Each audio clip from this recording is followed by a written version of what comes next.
got so much motherfucking design on right now. Bring it down, bring it back, make it clap. I got 3 old thoughts, new block, where that day. Bitches on my line, and you know.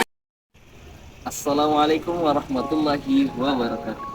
Alhamdulillahirabbil alamin wahdahu wassalatu wassalamu ala asrafil anbiya'i wal mursalin wa ala alihi wa ashabihi ajma'in, amma ba'd. Pertama dan yang paling utama, marilah sama-sama kita panjatkan puji serta syukur kita kehadirat Allah Subhanahu wa taala yang masih memberikan kepada kita beribu-ribu nikmatnya, di antaranya nikmat sehat, nikmat iman, sehingga kita masih dapat melakukan aktivitas kita seperti biasanya.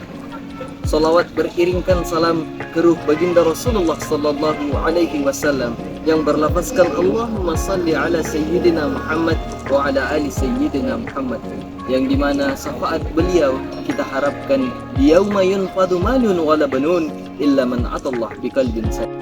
Sahabat Quran yang saya cintai, pada kesempatan kali ini melalui mata kuliah Sistem Ekonomi Islam, kita akan membahas mengenai maghrib, yang merupakan sebuah kesalahan-kesalahan yang terjadi di dalam ekonomi Islam. Dan adapun yang dimaksud dengan maghrib, yang pertama ialah maisir, yang kedua ialah gharar, yang ketiga ialah riba.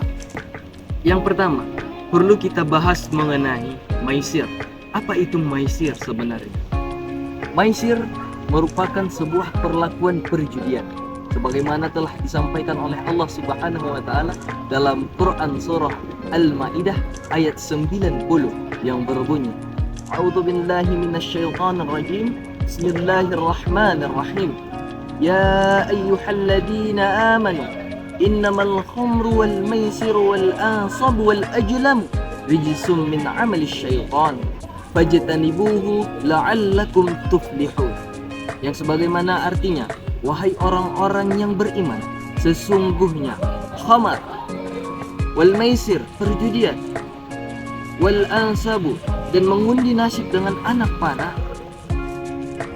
rijsum min amalis syaitan, adalah perbuatan keji yang dilakukan oleh syaitan. Fajtanibuhu, maka jauhilah perbuatan-perbuatan keji tersebut, la'allakum tuflihun, agar kamu beruntung. Dari Quran surah Al-Maidah ini telah tampak jelas penjelasan oleh Allah Subhanahu wa taala bahwa perjudian akan membawakan kita kepada perbuatan keji.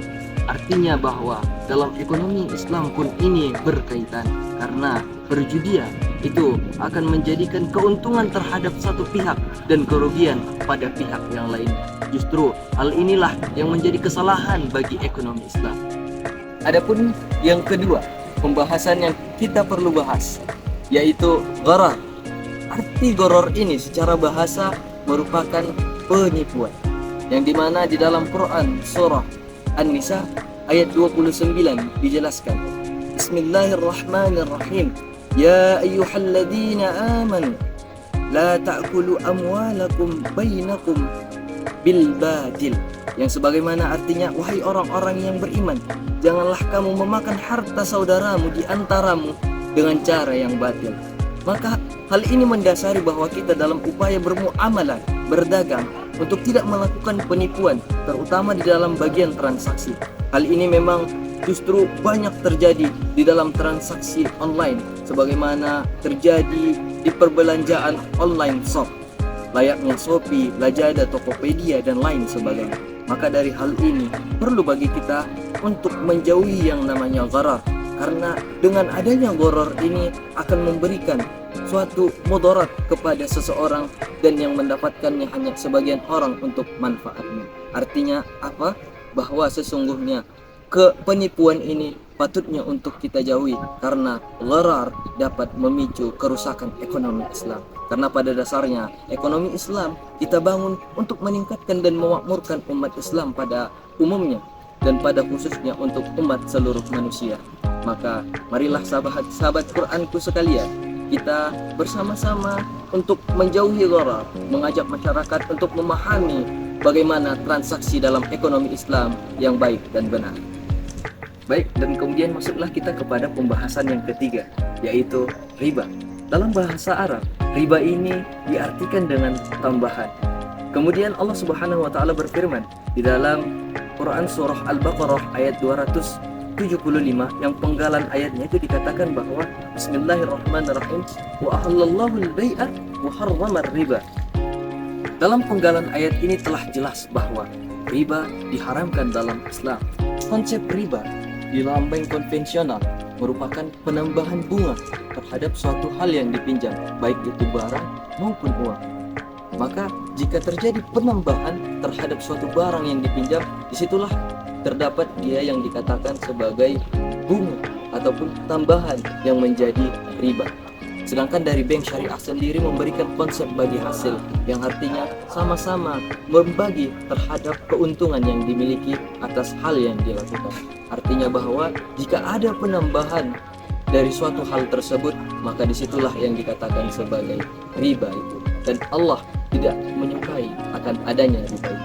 Maka dari itu sahabat Quran, dari pertama masyir, yang kedua gharar, yang ketiga riba. Hal inilah yang mendasari kita untuk terus giat memiliki ilmu untuk dapat menjauhi yang ketiga ini dan memberikan penjelasan kepada masyarakat terhadap maghrib tersebut, sehingga ekonomi Islam ke depannya dapat berkembang lebih baik dan sesuai dengan syariat agama Islam. Hal inilah yang dapat saya jelaskan pada kesempatan kali ini. Billahi fisabilil haq fastabiqul khairat. Wassalamualaikum warahmatullahi wabarakatuh. Make it clap. I got 3 old thoughts, new block, wearing that thing. Bitches on my line.